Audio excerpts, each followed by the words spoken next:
Well, hi! Most of the videos I've been doing here are for the grown-ups, but today I thought I'd do one to explain the entire Easter story, but to some of the younger ones, maybe those 5 or 4 or a bit younger, to give them an idea of the whole Easter story and to help focus in on things that I'm sure they're getting far more excited about as we approach Easter than some of us grown-ups are, and that's Easter eggs. Now, Easter eggs are great, aren't they? There's all sorts of varieties around. These are just some that are already in our house. But the egg itself is fascinating, so I'm going to tell you the Easter story but using eggs. So, egg box that I've got specially prepared with lots of different eggs in. So this is going to be a little interactive, so I'm going to open these very slowly one at a time, and let's see if we can figure out what's going on. So, first egg. This is a pink egg.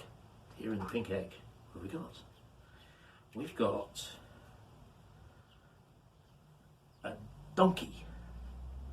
So that's because the story of Easter really begins a week before Easter Sunday, on something called Palm Sunday, where Jesus rode into Jerusalem on the back of a donkey, and people put down palm branches, which is why I've still got a palm cross here from Palm Sunday.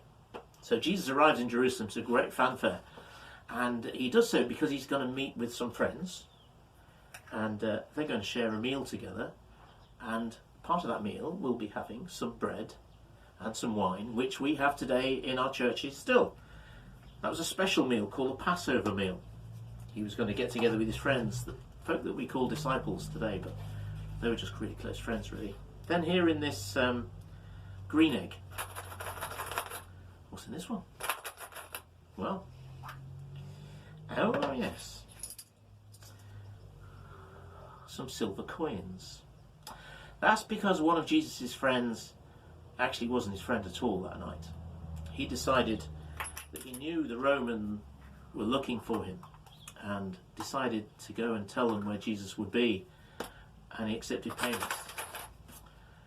That's very sad, isn't it? That one of his friends betrayed him. So after the meal, Jesus went out, and something here in this orange egg is to do with that. He left the meal and they went to a special little garden where he decided to pray. He was praying because he knew what was going to be coming, and his friends were there with him as they prayed. But while they were praying, that's what this little egg's about. While they were praying, some soldiers arrived. I've got here a little sword, because one of the soldiers who was threatening Jesus in the arresting, one of Jesus' friends stepped forward with his own sword and bizarrely cut off the man's ear. Yes, he did. Yeah. But Jesus performed a miracle even at that point, and he picked the ear up and he put it back on the man's head, and he told his disciples to stop trying to get in the way. And so Jesus was arrested. Blue egg. I have to say the next parts of this story do get a bit really sad, so I'll try and explain what they are. So Jesus was arrested, and they took him to question him, and then some of the soldiers were really horrible to Jesus, and they decided to have a go at him in different ways, and they dressed him up as if pretending he was a king, and they took some thorns, some really spiky things on there, and they made a crown out of that and put it on his head, which would have hurt Jesus an awful lot. I do need to say, as we go through this story, it's got a happy ending. Okay, so we'll put away the blue egg, and we'll move not to that egg, we'll move to this egg, the green egg. Well, after Jesus was tried, they took him, and he had to carry a thing called a cross. It was just 2 big bits of wood fixed together, and this was how the Romans were going to kill Jesus.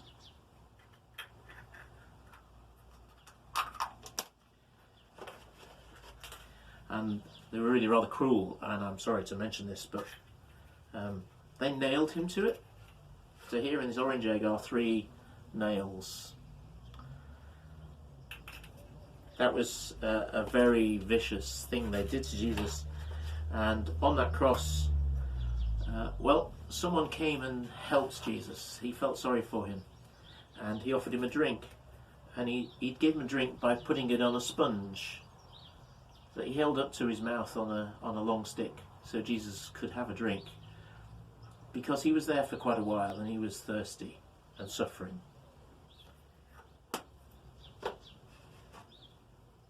What's in this one? Blue egg. Well, Jesus died, and his friends took him down from the cross, and they took him and buried him in a tomb, and they wrapped him very carefully in some lovely white cloths, together with special spices. And Jesus was laid to rest on Good Friday afternoon.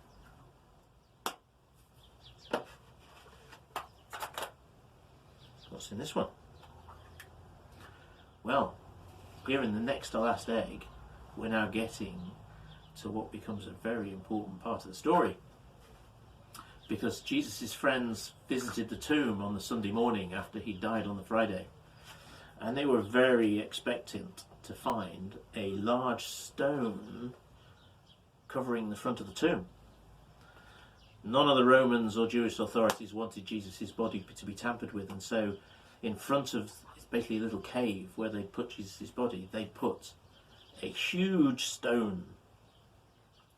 But on the morning that they arrived at the tomb on the Sunday, the stone was gone. It had been opened. And now we do come to the last of these 12 eggs for the story. When they went into Jesus' tomb, they found nothing. Jesus had risen. He was no longer dead, he was alive. The only thing they did find were those bits of cloth. And within a few hours, lots of Jesus' friends had met him again. And he told them why he died. That it was to deal with all the sin, all the wrong things we do. And why he'd risen again, so that there's hope and a beautiful future ahead of us in a relationship with him. And he promised at the end of the stories we've got in the Bible of Jesus' life that he'd be with us always, to the very end. And so the story of the entire run of Easter is one where we can know Jesus is our friend, that he wants to always be with us, that he's always there if we need to pray and ask for his help. He can always enable us to feel safe, even when things are difficult as they are at the moment with this horrible virus all over the place. So happy Easter, be blessed, and stay safe.